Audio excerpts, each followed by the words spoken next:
مولانا روم رحمۃ اللہ علیہ کا عقائد لکھتے ہیں کہ ایک شیر نے حملہ کیا کسی بکریوں بھیڑوں کے ریوڑ پر۔ ظاہر ہے وہ پھر جان بچانے کے لیے بھاگتے ہیں، اٹھ بھاگے تو وہ پریشان ہو گیا کہ ان بھاگنے والوں میں ایک شیر بھی ہے۔ اس کو بھیڑ بکریاں تو بھول گئیں، اس نے ہمت کر کے شیر کا جا کے کان پکڑ لیا۔ شیر نے کانپنا شروع کر دیا، منا ماری من چھڑ دے، میں کچھ نہیں کیتا، میں بے قصور ہوں۔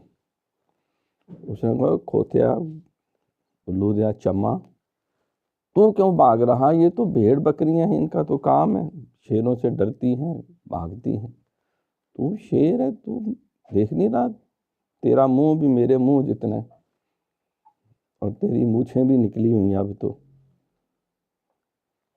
کیوں بھاگ ہے؟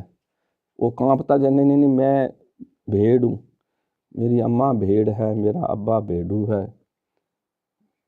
مینڈا ہے، بکرا ہے، مجھے چھڑے، تیری مہربانی، میں کچھ نہیں کیتا۔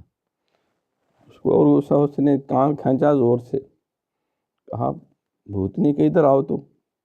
اس کو کھینچتا ہوا ایک تالاب کے پاس لے گیا۔ تو اس نے کہا دیکھو ذرا تالاب میں شکل تیری اور میری شکل میں کوئی ہے فرق؟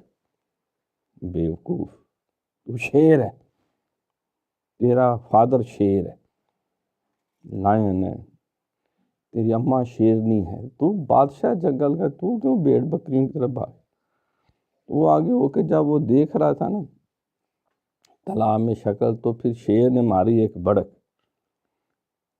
تو اس کی بڑک ایسی زبردستی، وہ جتنے حجابات وہ بھیڑوں کے ساتھ رہ کے بکریوں کے وہ بکری اور بھیڑ بن گیا تھا، وہ سارے حجابات ہٹ گئے، اور اس نے بھی پھر ماری ایک بڑک، اور پتہ چلا میں تو شیر ہوں۔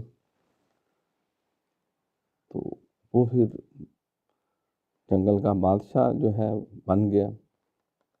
تو مولانا روم رحمۃ اللہ علیہ فرماتے ہیں اللہ نے ہمیں خلافت نیابت کا تاج عطا کیا تھا، ہمیں اس کائنات میں ببر شیر بنا کے بھیجا تھا۔